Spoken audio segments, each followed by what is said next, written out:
nama saya Bintang Saida dan rekan saya kami semua. Pada kesempatan ini kita akan berbincang dengan duta sekolah kita. Mungkin dari teman-teman semangat sendiri udah gak asing lagi ya sama perkenalan kita kali ini. Mungkin dari kakak-kakaknya boleh perkenalkan dulu. Bisa dimulai dari kakak saya sendiri. Halo, perkenalkan nama saya Resi Victoria Ananta, biasa dipanggil CC. Saya dari kelas 12 IPA 2. Saya beralamat di Dusun Sumbertondo, Desa Watuja, Kecamatan. Halo semua, perkenalkan saya Ahmad Koyuliani, biasa dipanggil Yani. Saya dari kelas 12 IPA 2, satu kelas nih sama Kak Cece. Ya, saya beralamat di Dusun Jeruk, Desa Purworejo, Kecamatan Kental. Nah, aku mau tanya nih Kak, apa sih definisi dari duta semangat itu? Saya jadi duta semangat adalah wakil dari seluruh siswa-siswi SMA Negeri 1 Natang yang bertugas untuk mengembangkan eksistensi dari sekolah SMA Negeri 1 Natang ini di lingkungan luar. Oh, itu jadi definisi dari duta semangat itu sendiri ya Kak. Terus untuk tugasnya apa aja sih? Nah, kalau tugas-tugas semangat yang utama adalah menjadi contoh dan teladan, terutama bagi siswa-siswi SMA Negeri 1 Natang. Ya, selain itu seperti yang saya katakan tadi bahwa kita bertugas untuk mengembangkan eksistensi dari semangat di lingkungan luar. Kemudian mungkin dari beberapa event semangat mendatangkan tamu dari luar atau mungkin dari manapun, kita bertugas untuk memperkenalkan eksistensi dari semangat itu dari kepada tamu yang datang. Dan selain itu, kita juga menjadi wakil SMA Negeri 1 Natang ketika mengikuti event festival. Jadi itu ya, tugas dari duta.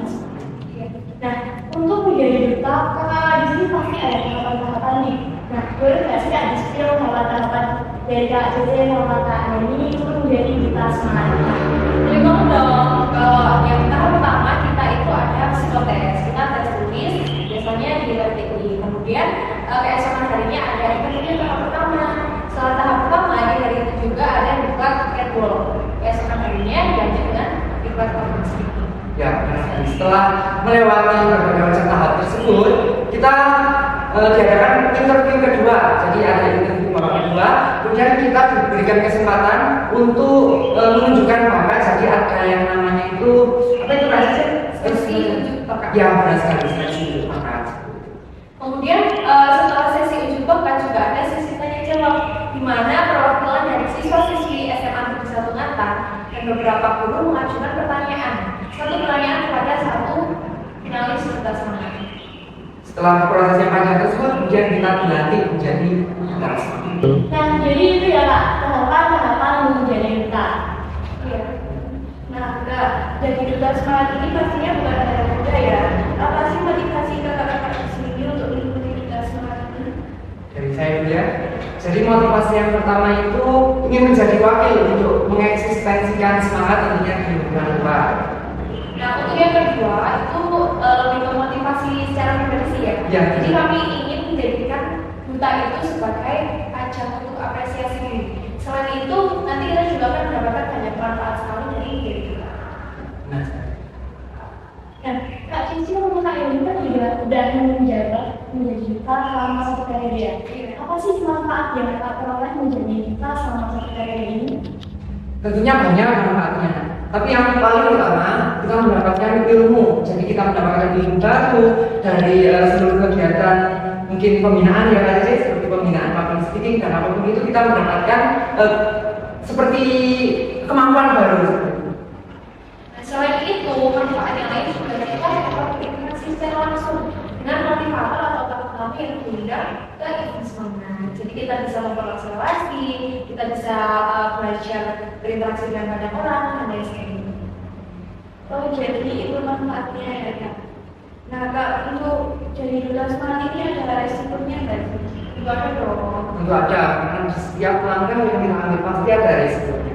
Untuk yang pertama mungkin resiko kita itu waktu ada acara kemudian acara tersebut bentrok dari acara kegiatan yang lain. Misalnya saya mengikuti double track, kemudian di duta sendiri saya dibutuhkan untuk mengisi sebuah acara seperti itu biasanya. Ya. Nah, kira-kira untuk menyikapi resiko tersebut bagaimana? Nah, itu yang pertama kita itu harus mengerti bagaimana cara bagi-bagi. Jadi kita bisa membagikan antara kegiatan yang prioritas sama yang mungkin bisa ditunda atau diubah waktunya. Nah, misalnya itu tadi contohnya ya, kita ada kegiatan di dapur teh dan juga kegiatan di kita. Ketika kegiatan di dapur teh itu merupakan kegiatan rutinan, dan biasanya ada pertemuan setiap minggunya. Nah itu kemungkinan besar masih bisa ditunda atau kita bisa izin.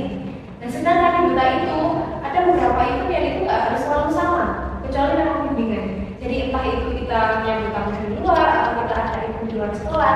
Jadi kita harus memprioritaskan kegiatan di buta tersebut. Jadi kita bisa izin di kegiatan KBPEK atau kita bisa mengikuti KBPEK bersama. Nah, selain ada manfaatnya pasti juga ada resikonya ya Kak. Nah, satu kata menurut kita, kira-kira gimana rasanya menjadi duta selama satu tahun ini? Silakan dong. Menyenangkan banget, kita sangat excited karena apa?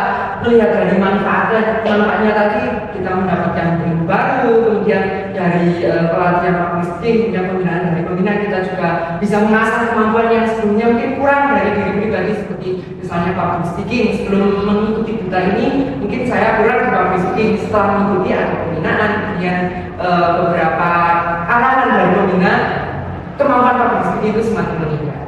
Nah selain itu kita juga semangat banget karena setiap ada event atau setiap ada pembinaan kita itu jadi punya pengalaman yang baru. Kita juga dengan berinteraksi dengan tamu atau motivator itu kita juga bisa memperluas relasi seperti itu. Dari Kak Jaja sama Kak Jani mungkin ada harapan pesan-pesan untuk teman-teman yang lagi di rumah. Itu ada dong. Yang pertama nih, mumpung masih duduk di bangku SMA, jadi teman-teman semangat.